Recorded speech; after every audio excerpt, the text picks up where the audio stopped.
Welcome back. We're joined in studio tonight by a familiar face, Major retired Ken Hynes joins us. He was a curator at the Army Museum of Citadel Hill in Halifax, now adds author to his title. Nice to see you. It's great to be here. Thanks for having me. We have a picture of the book. This is just out, Service and Sacrifice, Extraordinary Nova Scotians in the Great War. And Ken, you write in the book, a lot has been written about the First World War. What more is needed to be said? You found 12 very compelling stories of people from our region who decided they just needed to be part of it. Well, yes, there's been plenty of stories told about the tactics and the battles and so on, but this is a human story as much as it is anything else. And the willingness of people across all segments of society to step forward and to do their duty of citizenship at a time when their country needed it is quite remarkable. So you've got stories of nurses, soldiers, sailors. Tell me a bit about the process of deciding who got in this book and who didn't, because they're all worthy. Well, 30,000 Nova Scotians volunteered for service during the Great War, and sadly 3,000 never came home. Many thousand more were wounded. So there are lots of people to tell their stories, and I was a bit flabbergasted when I started to sit down and think about who would be in the book. And so what I tried to do is select people who others may not have heard very much about, because there are plenty of Nova Scotians that have been written about in other books. And so most of the people that are written about in my book are perhaps unknown to many, but their stories are no less remarkable, and they're just an example of the willingness, the bravery, sacrifice of the people that we had in this region who stepped forward back over 100 years ago. I was struck by something in that, regardless of these and their varied socioeconomic backgrounds, but they all had one thing in common other than being from Nova Scotia, and that's they all wanted to play a role somehow. Right. Well, things were a little different back then, of course, and in fact, my grandfather told me that if you weren't in uniform and you were a young man at that time, people looked askance at you because, they said, well, what's wrong with him? Is he lazy? Is he a coward? What's going on there? So there was a certain energy in society to do what's needed to be done. When the king and country called, they did step forward, and there was a great enthusiasm to do so. Many, of course, most, of course, not knowing what they would face on the Western Front.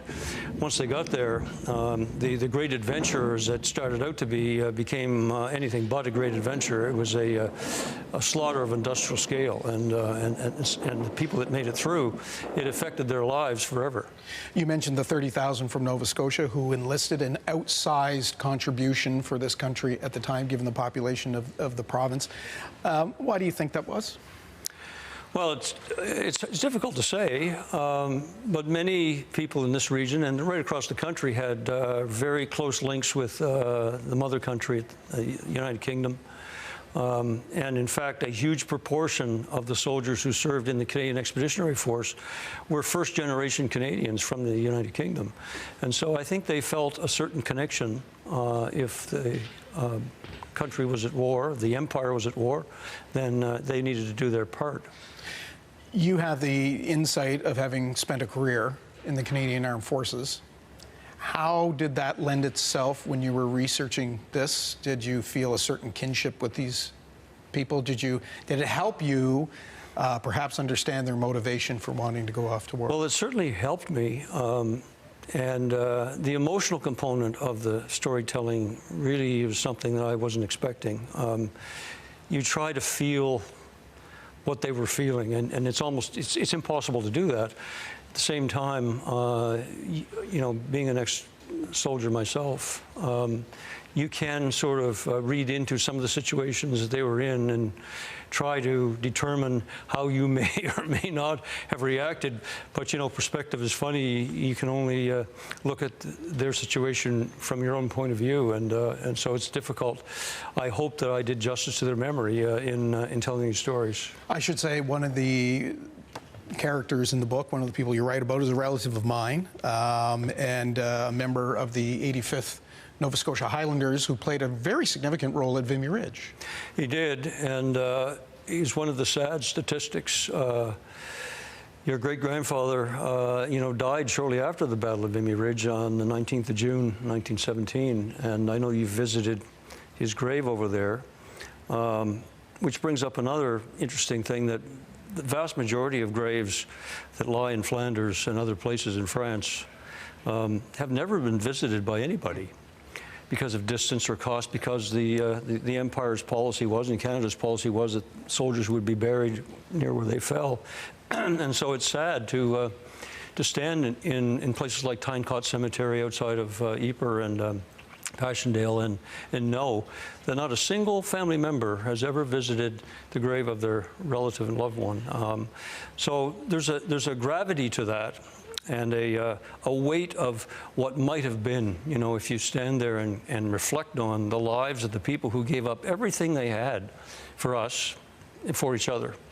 And your great-grandfather was one of those people. Well, and certainly very important, even more so than that you've written this book and people get a chance to read about people like Jerry Jones, of course, with the construction battalion in Nova Scotia, Harvey Kroll, Minnie Follett, who was a nursing sister. Incredible.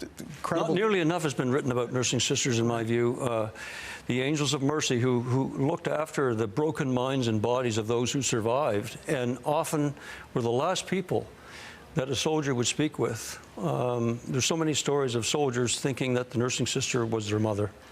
Their last dying breath was telling them how they felt about things before they passed on. And I think that's something that weighed on them. And Minnie Follett is an example who suffered from what we would call today post-traumatic stress disorder, I think, as a direct result of the interactions that she had with hundreds of soldiers who died in her care when she was overseas. Well, it's an important book. It's a fascinating read. We appreciate you coming in. Thank you for having me. And if I could just say one thing, yep. It is number 5 on the Canadian military history list from Amazon.ca. All right, there it is, available in stores wherever you get your books, as they say. Thanks for coming in, Ken. We'll take a break. We'll be right back. Thank you.